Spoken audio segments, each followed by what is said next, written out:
백성이 무슨 일로 우느냐, 이제 그런 제목으로 오늘 사무엘상 강의 41번째 시간을 갖도록 그렇게 하겠습니다. 위기는 곧 기회다, 그런 말이 있죠. 위기는 곧 기회다라는 그런 말이 있는데, 이 말을 누가 했느냐 하면 존 F 케네디 대통령이 1959년 인디애나 폴리스에서 연설을 하면서 그의 연설문에 등장하는 문구예요. 위기는 곧 기회다. 그때 연설을 할 때 케네디 대통령이 위기라는 이 한문 풀이를 했어요.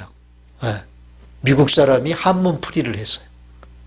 그러면서 당시 미국의 미국이 굉장히 정치적으로 위기 상황에 있었죠. 소련하고 그 적대 관계에 있어가지고 이제 쿠바 사건이 막 벌어지고요. 그래가지고 정말 위기 가운데 있었는데, 그때 이 위기라고 하는 한문 풀이를 아주 멋지게 케네디 대통령이 했습니다. 위기는 두 글자가 합쳐진 것이다. 위협 또는 위험이라고 하는 위자와 기회라고 하는 기자, 이 위기와 위험이라는 말과 기회라는 말이 합쳐진 그런 단어다. 그러면서 위기는 곧 기회다라는 그런 말을 했습니다. 자, 명실공히 이스라엘의 초대 왕으로 선출된 사울에게도 두 가지 위기가 찾아왔어요. 두 가지 위기가. 자, 어떤 위기일까요? 첫 번째 위기는요, 자, 왕으로 뽑혔습니다. 사울이. 그런데 이스라엘 백성들 전체가 사울을 지지하지 않아요. 네. 민심이 쫙 갈라졌어요. 사울을 지지하는 쪽, 사울을 반대하는 쪽, 이렇게 민심이 갈라졌어요. 첫 번째 사울의 위기가 뭐냐 하면 백성들로부터 전폭적인 지지를 받지 못하고 있다는 위기예요. 자, 공정하고 투명한 투표를 통해서 왕으로 선출이 됐음에도 불구하고 사울은 지지를 못 받습니다. 자, 보세요. 어떻게 이게 민심이 둘로 갈라졌는가 하는 것이 지난주 우리가 보았던 10장 마지막 두 구절에 나와요. 자, 10장 26절, 27절, 26절 다 같이 읽습니다. 시작.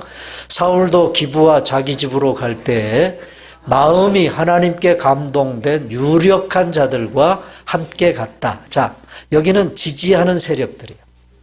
사울과 함께 가는 사람들, 사울과 지금 함께 기브아로 가고 있는 사람들은 사울로 하여금 왕 노릇을 앞으로 잘하도록 뒤에서 서포트하고 참모 역할을 하겠다는 사람들이 지금 사울과 함께 가고 있는 거예요. 자, 그런데 27절 보니까 다 같이 읽습니다. 시작. 어떤 불량배는 이르되 이 사람이 어떻게 우리를 구원하겠느냐 하고 멸시하여 예물을 받지 아니하였으나 그는 잠잠하였더라. 자, 사울과 마음을 같이 하는 사람들이 있고, 그리고 사울을 대놓고 멸시하는 사람들이 있습니다. 뭐라고 말하면서? 저 사울이 어떻게 우리를 구원하겠느냐? 이 말은요, 저 사람이 정말 왕 노릇을 할 수 있을 만한 능력자야? 이런 질문이에요. 자, 그러니까 두 부류로 민심이 갈렸는데 이런 결과로 인해서 지금 사울은요, 공식적인 왕으로 즉위식을 해야 되거든요. 근데 즉위식도 못한 채 자기 고향에 내려가 있어요, 지금 사울이. 그래서 이제 다음 주에 우리가 살펴보겠습니다만은 11장 마지막 구절에 보면 사울이 드디어 왕으로 즉위식을 합니다. 그 즉위식을 하기 전에 이런 문제들이 지금 생겼다고 말이에요. 사울에게 위기가 찾아왔다. 자, 우리 한번 볼 텐데, 지금 오늘 본문을 보면 왕으로 선출된 사울이 지금 뭐 하고 있습니까? 지금 뭐 하고 있어요? 자, 5절 봅시다. 오늘 본문 마지막 절 다 같이 시작. 마침 사울이 밭에서 소를 몰고 오다가 지금 뭐 하고 있어요, 왕이? 소몰이 하고 있어요. 밭에서 소를 몰고 오고 있어요. 밭에서 왜 소를 몰고 올까요? 밭에서 쟁기질 했겠죠. 농사꾼 노릇하고 있다고 왕이. 이야, 이게 여러분 말이 됩니까? 예? 완전히 스타일 구기는 일 아닙니까? 왕이 지금 뭐하고 있어요? 소몰이 하고 있어요. 농사꾼 노릇하고 있어요. 지금 사울은 왕 선출에 대한 공정성은 확보했습니다. 왜? 사울이 무슨 자기를 왕으로 뽑아달라고 선거운동 했습니까? 그랬어요? 뒤에서 자기 측근들을 이렇게 동원해가지고 댓글 부대를 동원했습니까? 정말 자기는 안 하겠다고 그랬어요. 그런데도 하나님께서 사울을 선출이 되도록 제비뽑기를 통해서 사울을 뽑아주셨다. 그러므로 사울이 이스라엘의 초대 왕이 될 수 있는 공정성, 투명성은 아주 분명히 확보가 된 것입니다. 자, 이 부분이 공정성은 확보됐는데 참 그런 것 같아요. 우리 그 정치사에서 보면요. 이 부분이 확보가 되지 않으면 대통령으로 주기를 해도 하고 나서도 문제가 되는 경우를 우리는 우리나라에서도 보고 미국에서도 봐요. 그렇죠? 자, 우리나라에서도 보면 박근혜 대통령이 이제 그 문재인 대통령하고 대결을 해가지고 박근혜 대통령이 됐지 않습니까? 그 대통령이 되자마자 불거진 일이 여러분 뭔지 아세요? 소위 댓글 부대 사건이야. 기무사라는 군 부대를 이용을 해가지고 동원을 해서 댓글을 달게 했어요. 문재인 대통령을 비하하고 박근혜 대통령은 찬양하는 그런 댓글을 달게 했어. 그게 발각이 돼가지고 박근혜 대통령 정권 초기에 얼마나 시끄러웠는지 모릅니다. 박근혜 대통령이 나중에 탄핵을 당하기 직전까지도 박근혜 대통령이 대통령 노릇을 하는 데 있어서 아킬레스건 역할을 했던 게 바로 그 댓글 부대 사건이었어요. 한마디로 말하면 여러분 군인들이나 또 군인들이나 공무원들은 그 선거 중립 의무가 있죠. 우리나라는. 그죠? 선거에 관여하면 안 돼요. 그런데 그 군인들을 동원해서 댓글을 달게 했다. 이거는 룰이 페어하지 못하다 그 말이죠. 룰이. 선거를 하는 데 있어서 룰이 페어하지 못하다. 그래가지고 지금 한참 문제가 되고 있는 그 한국의 윤석열 그 검찰총장, 지금 검찰총장이 그때 그 댓글 부대 수사를 했습니다. 했는데 그 댓글 부대 이거 공청회에 나와가지고요. 윤석열 총장이 무슨 증언을 했느냐면 윗선에서 나로 하여금 이것을 정당하게 수사하지 못하도록 방해하고 있다. 그런 얘기를 했어요. 그래가지고 굉장히 이슈가 됐던 적이 있는데 요즘에 문재인 대통령은 또 왜 힘듭니까? 한국에서? 왜 힘들어요? 되게 힘들죠, 요즘에. 그것도 똑같은 문제예요. 작년에 지방선거를 했어요. 지방선거를 했는데 울산시장을 한국당 쪽에 있는 현직 울산시장을 떨어뜨리기 위해서 민주당에서 자기 편에 있는 그 시장을 세우기 위해서 무슨 청와대가 개입을 했다. 그래가지고 이것 때문에 지금 검찰에서 수사를 하고 난립니다. 공정한 선거. 그것이 확보가 안 되면요. 왕이 되고 대통령이 돼도 뭐예요? 민심이 갈린다. 미국도 그렇죠. 닉슨 대통령이 탄핵 위기에 몰렸었죠? 뭐 때문에? 뭐 때문에 탄핵 위기에 몰렸었죠? 워터게이트 사건 때문에 그랬잖아요. 여러분, 워터게이트 사건이 뭡니까? 뭐예요? 그 닉슨 대통령의 선거 캠프에서 민주당의 선거 캠프를 도청을 했어요. 도청을. 그걸 이제 그 신문 워싱턴 포스트 기자가 그거를 발견해서 보도를 해버렸죠. 그래가지고 결국은 그것에 거의 1년 가까이 닉슨 대통령이 시달리다가 탄핵 정국으로 급박하게 몰렸는데 결국은 탄핵 결의가 되기 전에 닉슨 대통령이 사임을 했죠. 네. 요즘에 트럼프도 지금 탄핵 정국에 몰렸죠. 트럼프 대통령도. 그것도 무슨 이유예요? 이것도 마찬가지입니다. 똑같은 얘기예요. 근데 내년에 대통령 미국 선거가 있잖아요. 그죠?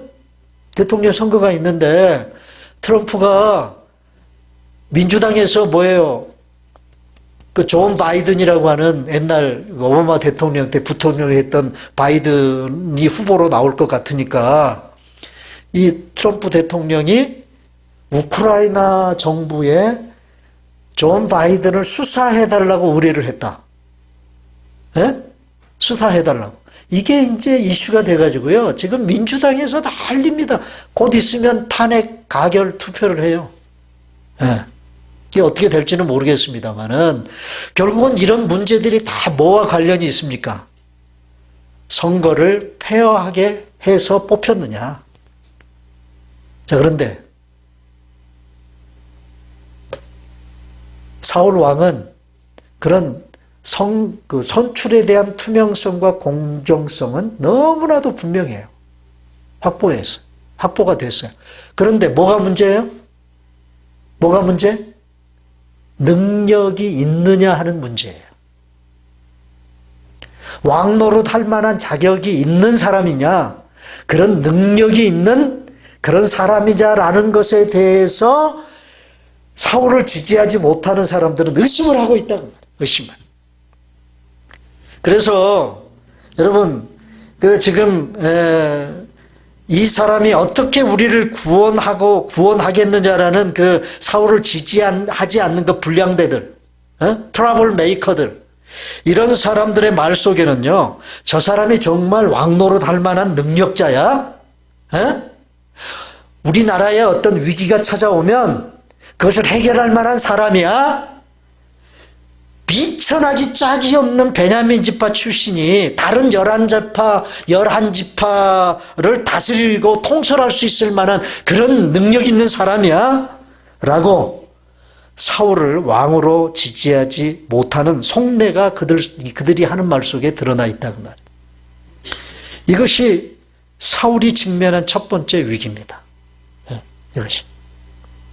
그 다음에 두 번째 위기가 뭐냐? 두 번째 위기가 뭘까요? 오늘 본문의 내용이에요. 두 번째 위기가. 자, 이 위기는요, 나라에 전쟁이 터지게 생겼습니다. 전쟁이.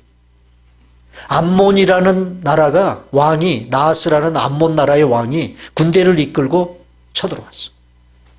자, 사울의 입장에서 보면 어때요? 자신이 왕으로 즉위식도 안 했는데 나라의 전쟁의 소용돌이에 휘말리게 됐다. 위기에 아니에요. 위기에 아니에요. 위기죠. 어떤 전쟁입니까? 사울의 외가 쪽 사람들이 사는 길르앗 야베스에 암몬 족속의 군대가 쳐들어온 겁니다. 자, 오늘 본문에 등장하는 이 길르앗 야베스라고 하는 성읍은요, 사울의 외가입니다. 사울 왕의 외가. 그래서 여러분, 이 길르앗 야베스가 어떻게 해서 사울 왕의 외가가 되는가 하는 것을 여러분들이 확인하려면 사사기 마지막 부분을 여러분들이 읽어보시면 돼요. 사사기에서 마지막 부분에 나오는 사건이 뭐냐면 소위 이스라엘의 12지파죠. 그 12지파 중에서 11지파와 베냐민 지파가 서로 싸우는 이스라엘 나라 최초의 내전이 벌어졌어요. 내전이. 어떻게 해서 내전이 벌어졌는가, 그건 이제 제가 시간이 없어서 말씀을 못 드리고, 어쨌든 간에 베냐민 지파 하나를 상대로 11지파가 싸우는 거야.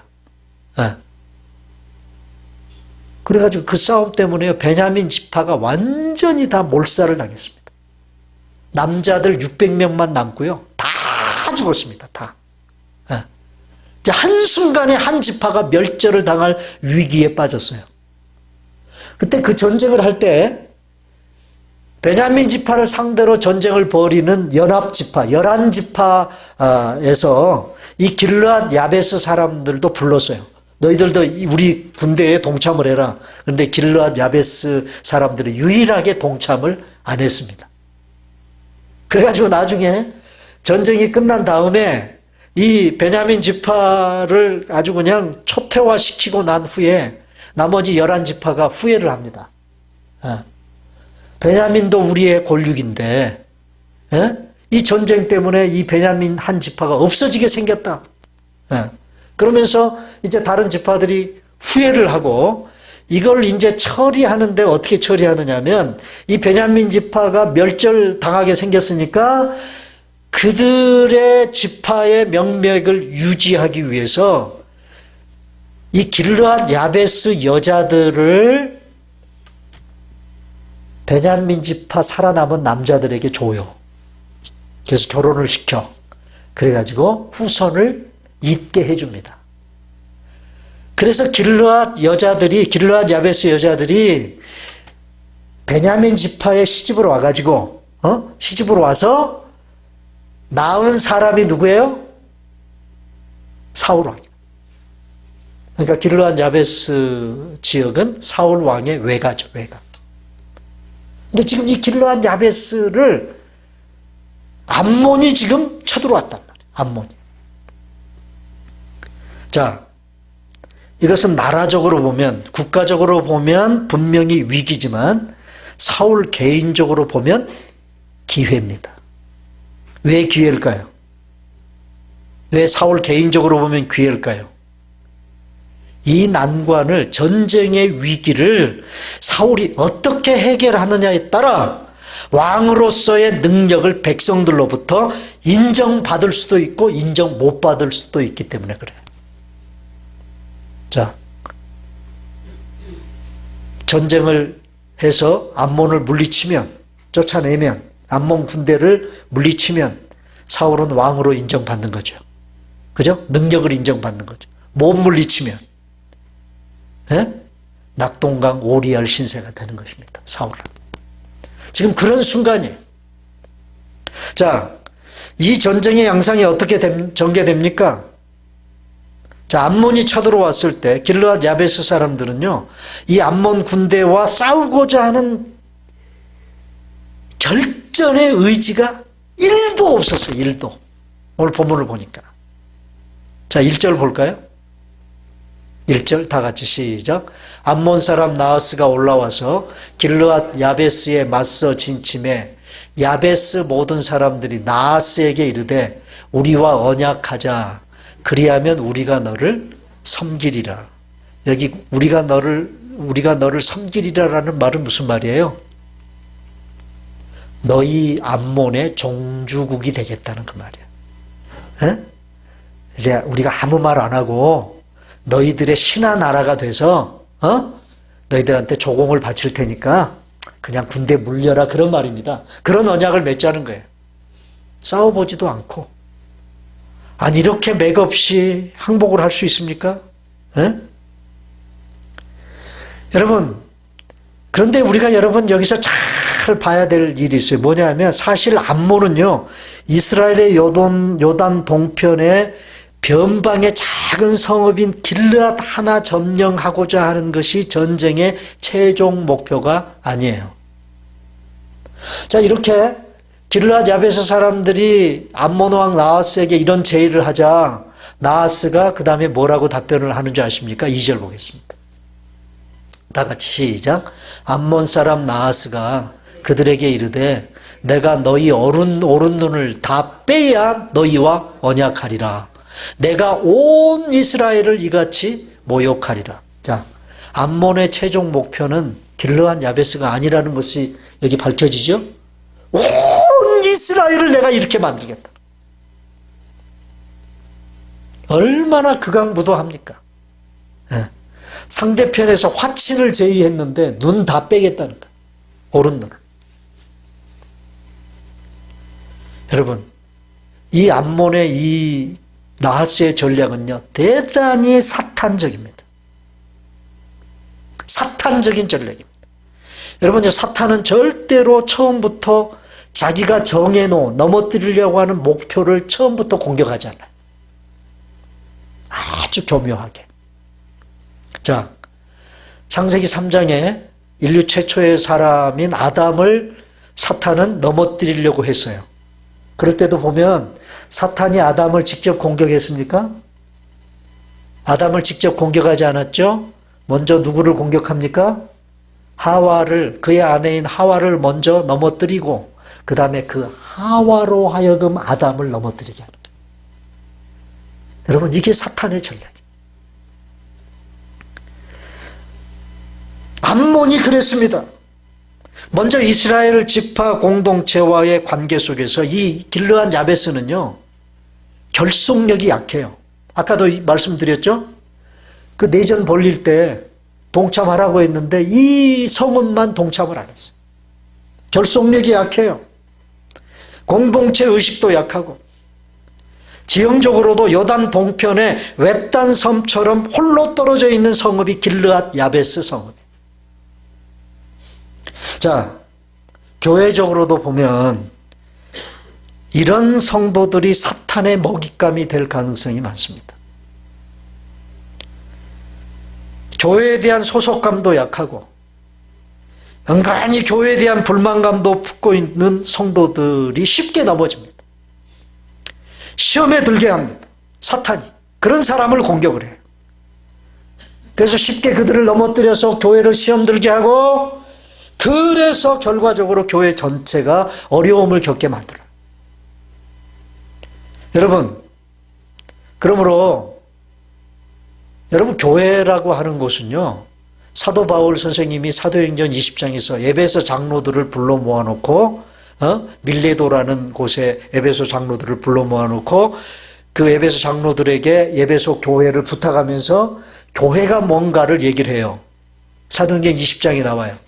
근데 교회를 가리켜서 양무리라고 얘기를 합니다. 양무리. 교회는 뭐예요?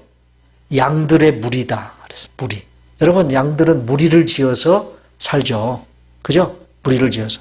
그런데 사자와 늑대들이 어떤 양을 공격합니까? 어떤 양을 공격하죠? 무리에서 떨어져 나간 양을 늑대와 사자들이 공격을 합니다. 이리들이. 여러분, 우리가 뭐 동물 농장이라든가 이런 다큐멘터리, 동물들 나오는 그 다큐멘터리 보면 사자가 초식 동물들을 공격을 하죠. 사자가 무조건 초식 동물을 아무 초식 동물이나 공격하지 않습니다. 그러면요, 어떤 초식 동물을 타겟으로 삼죠? 무리에서 멀리 떨어져 있는 초식 동물을 타겟으로 삼습니다. 이게 사탄의 전략. 그러므로 우리가 사탄의 공격 대상이 안 되려면 여러분 어떻게 해야 되겠어요? 교회라는 그 양무리를 떠나면 안 됩니다. 그 양무리와의 결속력을 가지고 있어요. 그런 어떤 위기의식을 가지고 여러분 교회 생활 하셔야 됩니다. 굉장히 중요한 어떤 사탄의 전략을 여기서 우리가 배울 수 있어요. 자, 길르앗 야베스는요, 암몬의 침공에 소극적으로 대처했습니다. 그죠? 안일하게 대처했습니다. 그런데 더 큰 위기를 맞았습니다. 자, 보세요. 적극적인 위기는 적극적으로 대처해야 돼요. 적극적으로 대처해야 될 위기를 소극적으로 대처하면 이렇게 되는 거예요. 화친을 제의했는데 뭐가 돌아왔어요? 더 큰 위기가 찾아왔어요. 눈 빼겠다. 너희 마을만 우리가 점령하겠다는 게 아니야. 온 이스라엘을 내가 먹을 거야. 이게 나하스의 말이에요. 길르앗 야베스가 이렇게 저자세로 나오면 쉽게 물러날 줄 알았는데 그게 아닙니다. 오른쪽 눈을 다 뽑겠다는 것입니다. 그리고 이렇게 이스라엘 전체를 모욕하겠다는 거예요. 그래서 내놓은 방책이 뭡니까? 좀 웃기는 이야기들이 그 다음에 이어집니다. 자, 길르앗 야베스 사람들이 이 나하스의 이 정말 살벌한 제의를 듣고 난 후에 내어놓은 방책이 뭐예요? 3절이에요. 다 같이 시작.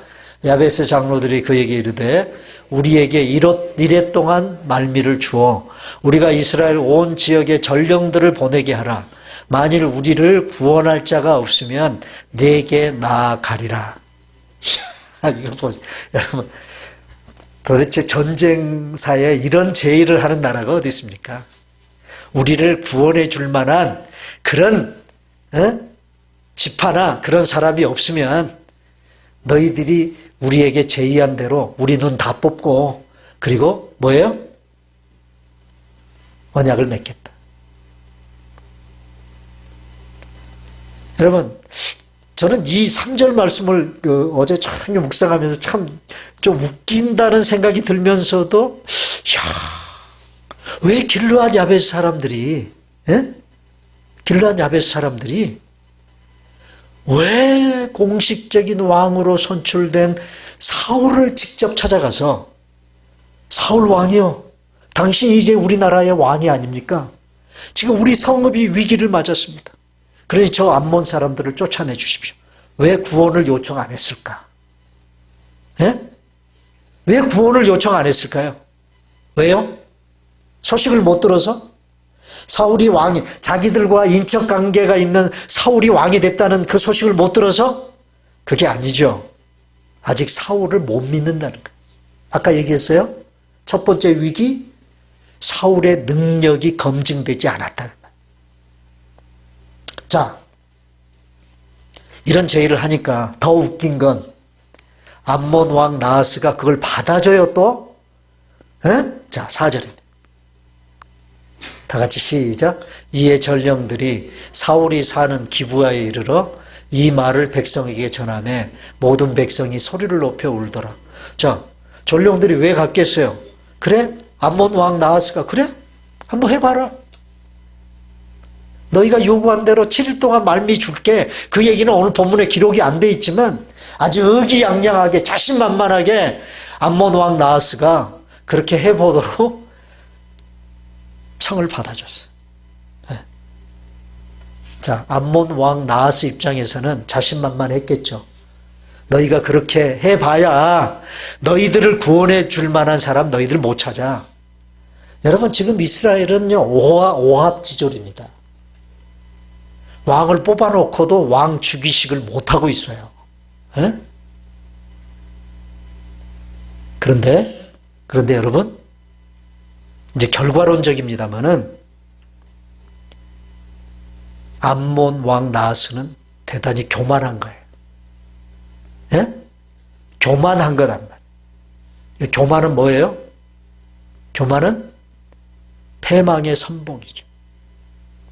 교만하면 집니다. 교만하면 넘어집니다. 그래서 나중에 선지서를 보면요, 이 암몬 나라에 대한 미래를 선지자들이 예언을 하는데 그들이 하나님의 심판을 받아요. 왜? 두 가지 이유 때문에. 첫째는 암몬이라는 나라가 왜 심판을 받느냐. 여러분, 암몬이라는 나라는 이스라엘과 형제 나라입니다. 요단 동편 쪽에 요단 동편 쪽에 바로 지근거리에 사는 족속이 암몬이에요. 여러분 잘 알다시피 암몬 족속은 누구의 후손이냐면 아브라함의 조카 롯의 후손이에요. 아브라함의 조카. 여러분, 아브라함이 자기 본토 친척 아비집을 떠나서 하나님이 가라고 지시한 땅 가나안 땅까지 올 때 혼자 오지 않았어요? 누구를 대동하고 왔습니까? 자기 조카 롯을 대동하고 왔습니다. 근데 나중에 보면 아브라함과 롯이 헤어지죠? 그죠? 그래서 롯은 어디를 택하고 들어가서 삽니까? 소돔 고모라 성을 택하고 그것에 들어가서 삽니다.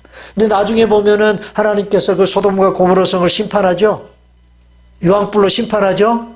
그때 아브라함의 기도를 하나님이 들으시고 자기 조카를 제발 좀 살려달라고 애원하는 기도를 드려요. 그 소돔성을 심판하지 말아달라고 아브라함이. 그런데 이미 하나님은 작정을 하셨기 때문에 심판을 합니다.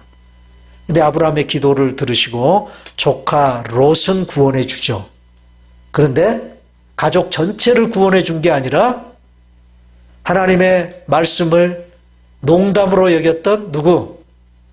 그 아브라함의 그 조카 롯의 두 사위, 딸들의 그 남편 두 사위, 그리고 뒤돌아보지 말라고 그랬는데 뒤돌아본 누구? 롯의 아내, 소금 기둥이 돼서 죽었죠. 당연히 그 두 딸의 남편들도 죽고. 그래서 이제 롯과 두 딸만 구사일생으로 살아서 그 소돔성을 도망칩니다. 자, 도망쳐서 지금 굴 속에서 살아요. 굴 속에서. 이 세 가족이 굴 속에서 살아. 근데 굴 속에서 사는데 이 두 딸이 가만 생각하니까 이제 자기 주변에는요, 남자라고는 자기 아버지만 남았어. 남자라고는. 자기 남편들도 죽고. 그래서 이 두 딸이 무슨 마음을 먹냐. 결국은 우리가 우리의 그 대를 이으려면 하나밖에 없는 남자인, 그래도 아버지지만 남자인 아버지를 통해서 대를 이어야 되겠다라는 그런 생각을 갖고, 참 성경에 조금 지저분한 그런 얘기가 나옵니다만은 두 딸이 아버지를 대낮에 술 먹여놓고 관계를 갖습니다. 관계를 가져. 그래서 첫째 딸이 아들을 낳아요. 그 아들의 이름이 모압이고, 둘째 딸이 또 아들을 낳아요. 그래서 그 둘째 딸이 낳은 아들의 이름이 암몬이에요. 암몬. 그래서 모압은 좀 북쪽, 그 요단 동편의 북쪽에 모압 족속들은 살고 그 밑에 암몬 족속들이 살아요. 그런데 이 모압과 암몬 족속들은요, 이스라엘과 형제 국가면서도 얼마나 이스라엘을 괴롭히고 못 살게 굴고 그렇게 했는지 몰라. 그래서 이스라엘 백성들은 그 모압과 암몬 지역을 거쳐서 요단강을 건너가지고 가나안 땅에 들어가야 되거든요. 근데 이 모압 암몬이 못 들어가게 막았습니다. 죄짓게 하고요. 그래서 여러분, 그 암몬이라는 나라가 지금이 어디냐면 요르단입니다. 요르단. 지금이 요르단. 예, 요단강 바로 동편이에요. 그래서 그 요르단의 수도 이름이 암만이에요. 암만. 이 암만이라는 수도 이름은 암몬에서 온 거예요. 예. 그래서 사실은 여러분, 지금 이 암몬 왕 나하스가 말미를 줬어요. 7일 동안. 근데 자신만만해서 그렇게 했지만 결국은 이 암몬은 나중에 하나님께서 교만하다는 이유 때문에 심판을 받습니다. 하나님으로. 오늘 본문의 나하스가 얼마나 교만한지 몰라요. 자, 반응이 뭐예요? 이 소식을 전해 들은 이스라엘 백성들의 반응이 뭐냐고. 특별히 사울이 살고 있는 사울의 고향인 기브아 사람들의 반응이 뭡니까? 크게 울었다 그랬어요. 뭐라고 울으면서 울었을까요? 예? 이제 우리나라는 망했구나. 우리나라는 왕이 공식적으로 세워지기도 전에 이방 민족의 침략을 받아서 여기서 망하는구나. 그렇게 가슴을 치며 한탄하며 울었을 것입니다. 그런데 여러분, 아까도 말씀을 드렸어요. 사울에게는 이 위기가 기회입니다. 이 위기가 기회입니다. 사울은 이 두 가지 위기를 어떻게 대처합니까? 이 두 가지 위기를 다 잘 대처해서 위기를 극복하면 왕으로서의 능력을 인정받는 거예요. 그러나 이 위기를 다 잘 대처하지 못하면, 아까도 말씀드렸어요. 왕으로 뽑혔음에도 불구하고 왕 노릇을 제대로 못할 가능성이 많아요. 자, 보세요. 사울의 위기 대처법. 이 두 가지 위기를 사울이 어떻게 대처했는가? 결론적으로는 사울이 자신에게 찾아온 두 가지 위기를 잘 대처해서 기회를 잡았어요. 명실공히 이스라엘의 왕으로 등극하는 기회를 잡았다. 그래서 위기는 기회다라는 말이 사울에게 그대로 적용된 거예요. 자, 어떻게 대처했을까요? 먼저 첫 번째 위기 뭐라고 그랬어요? 첫 번째 위기가 뭐라고 그랬어요? 전폭적인 백성들로부터 지지를 받지 못했다는 말이에요. 사울이 못하고 있다는 거예요. 그런 위기예요. 에? 이 위기는 어떻게 사울이 극복했을까요?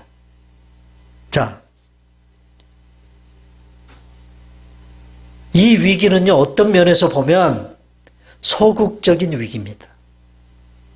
사실은 그렇게 큰 문제가 되지 않아요. 왜? 하나님이 뽑았는데. 정치적으로 보면 위기일 수 있지만, 예, 이미 하나님이 왕으로 뽑았는데, 무슨 잔말입니까? 그럼에도 불구하고 사울의 입장에서는 소극적인 위기. 자, 소극적인 위기는 어떻게 대처해야 될까요?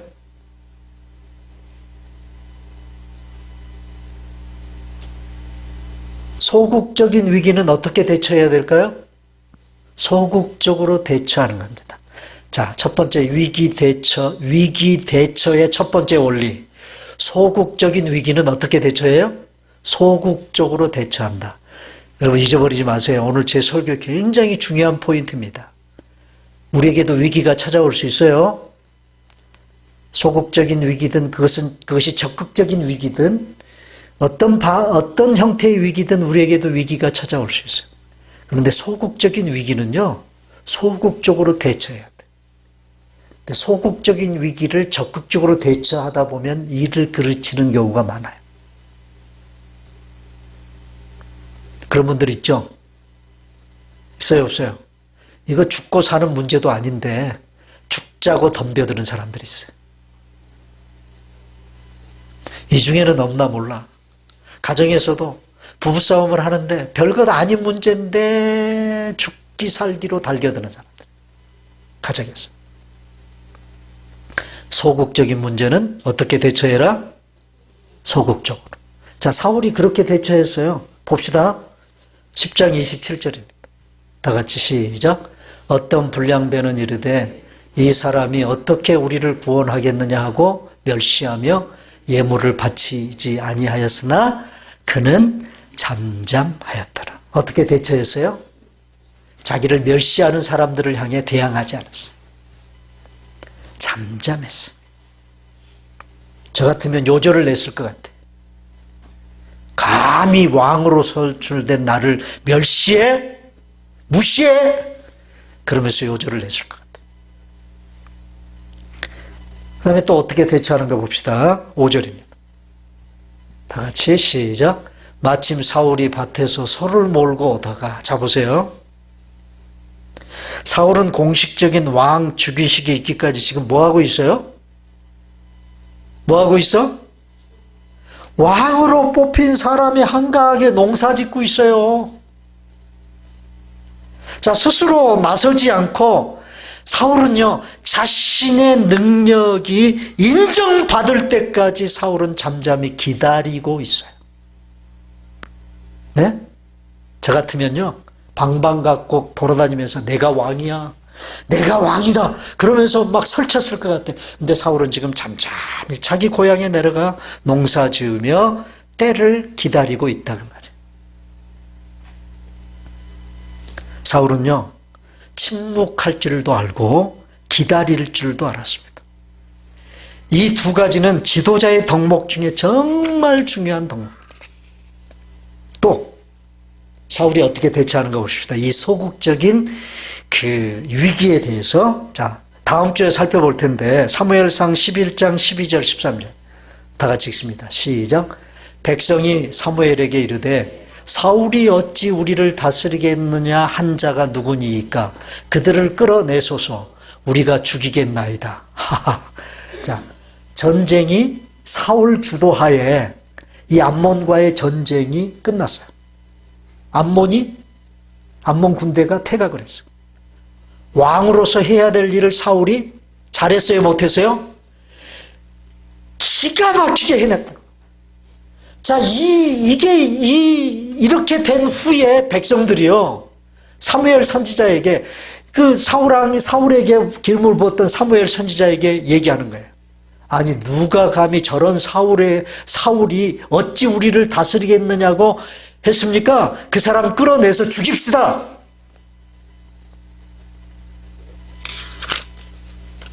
사울이 어떻게 대답을 하는 것을 봅시다. 13절. 다 같이 시작. 사울이 이르되 이날에는 사람을 죽이지 못하리니 여호와께서 오늘 이스라엘 중에 구원을 베푸셨느니라. 이 기쁜 날, 이 승리의 날에 피를 흘릴 이유가 어디 있느냐? 어떻게 해라? 한쪽에서는 죽여라. 근데 사울은 뭐예요? 살려라. 이야, 사울 멋지지 않습니까? 멋져요, 안 멋져요? 이때까지는 사울이 그랬다니까요. 이런 사람이었어요. 여러분, 보세요. 자기를 지지하지 않는 사람들을 향해서 잠잠합니다. 그리고 때가 올 때까지 기다릴 줄 압니다. 그리고 자기를 지지하지 않았던 사람들을 죽이라고 함에도 불구하고 사울은 살리라고 말합니다. 소극적으로 대처하는 거예요. 왜? 소극적인 위기이기 때문에 그래요. 자, 다시. 소극적인 위기는 소극적으로 대처해야 돼요.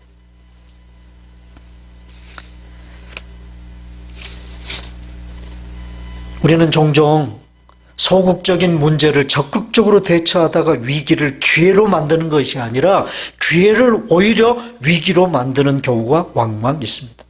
아까도 얘기했어요. 죽고 사는 문제가 아닌데 죽자고 덤벼들 때가 얼마나 많은지 모릅니다. 내가 입 다물고 있으면, 내가 좀 더 기다려주면 자연스럽게 해결될 일을 침소봉대해서 일을 그르치고 더 큰 위기를 만드는 경우들이 많다 그 말이에요. 여러분, 침소봉대가 무슨 말이죠? 사자성어인데. 예? 침자는 바늘 침자예요. 바늘처럼 작은 문제인데 봉자는 몽둥이 봉자예요. 몽둥이처럼 크게 만든다 그 말이에요. 그게 침소봉대한다는 말이에요. 사울처럼 소극적인 위기는 소극적으로 대처할 줄 아는 그런 지혜가 필요합니다. 네. 그래서 여러분, 오늘 집에 가서도요, 별거 아닌 문제는 그냥 별거 아닌 것처럼 취급하고 넘어갈 줄 좀 아세요. 네?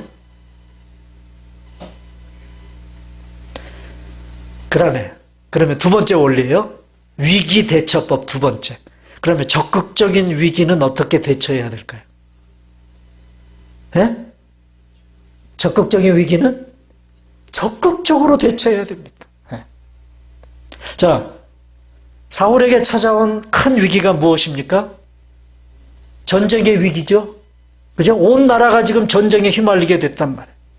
한 나라의 왕으로서 백성들을 전쟁의 위기에서 구원하는 일은 소극적으로 대처할 일이 아닙니다. 길르앗 야베스 사람들은 소극적으로 대처하다가 더 큰 일을 만났어요. 그죠? 어떻게 대처했습니까? 자, 사울 왕이 대처하는 그 사울 왕의 대처법을 보십시다. 자, 사무엘상 15장에, 자, 15장에서 그 길르앗 야베스 사신들이, 전령들이 온 이스라엘을 돌아다니면서 그 암몬 왕이 나하스가 전해준 말을 이제 전령들이 전하는 거예요. 전하다가 드디어 사울이 사는 마을에까지 와서 그 소식을 전합니다. 그러자 그 길르앗 야베스 사람들이 어떤 반응을 보였다고요? 크게 울었다.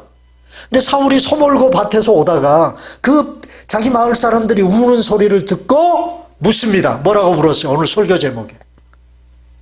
뭐라고 물었어요? 백성이 왜 우느냐? 백성이 왜 우느냐? 여러분, 왕은요, 미천한 자기가 다스리는 나라의 한 국민이 눈물을 흘려도 그 눈물을 외면하면 돼요, 안 돼요? 외면하면 돼요, 안 돼요? 안 되죠. 그래서 사울 왕이 자기 마을 사람들이 우는 그 소리에 예민하게 반응합니다. 백성이 왜 우느냐? 그러자 사울 왕에게 그 전령들이 얘기를 해줘요. 이래저래 해서 지금 암몬이 우리 마을을 쳐들어왔습니다. 온 이스라엘을 초토화시키겠다고 그럽니다. 그때 사울이 보인 반응이 6절에 나와요. 다음 주에 살펴볼 텐데. 자, 6절 다 같이 시작. 사울이 이 말을 들을 때에 하나님의 영에게 크게 감동되매 그의 노가 크게 일어났다. 영어 성경에 보니까요, He burned with anger. 그렇게. 그 분노가, 사울의 마음속에 있는 분노가 뭐예요? burned. 그냥 마음속에서 불타올랐다. 불타. 이 위기는 그냥 얼렁뚱땅 넘어갈 문제가 아닙니다. 나라의 명운이 걸린 위기입니다. 백성들이 울고 있는 위기 앞에서 왕이 소극적으로 대처하면 안 되죠. 그래서 사울이 어떻게 했습니까? 어떻게 했어요? To be continue. 이 부분은 다음 주에 설교하겠습니다. 여러분 본방 사수하세요. 다음 주에 사울이 이 부분을, 두 번째 이 위기를 어떻게 대처했는가에 대해서 다음 주에 여러분들에게 설교하도록 하겠습니다. 여러분, 위기는 곧 기회입니다. 사울은 위기 속에서 기회를 놓치지 않은 사람입니다. 오히려 위기를 기회로 만들었어요. 자, 어떤 원리를 적용함으로 기회를 잡았습니까? 소극적인 위기는 소극적으로, 적극적인 위기는 적극적으로 대처하는 지혜를 가졌습니다. 그래서 사울에게 위기는 기회가 됐어요. 때때로 우리에게도 위기가 찾아올 때가 있습니다. 하나님이 이런 위기를 우리에게 주시는 이유가 뭘까요? 인생 역전을 경험하게 하시려는 하나님의 섭리일 수 있습니다. 화가 복이 되게 하시려는 전화 위복의 변장된 하나님의 축복일 수 있습니다. 그러므로 여러분, 위기 앞에서 절절매지 마세요. 한 방에 인생을 역전시키실 하나님을 믿으시고 전화 위복의 축복을 믿고 위기 앞에서 사울처럼 여러분 지혜롭게 대처하실 수 있는 여러분 되시기를 바랍니다. 그런 지혜를 나에게도 달라고 기도하십시오. 그래서 위기를 기회로 만드시는 그런 축복, 위기가 기회가 되는 그런 축복을 경험하실 수 있는 여러분 다 되시기를 주님의 이름으로 축원합니다.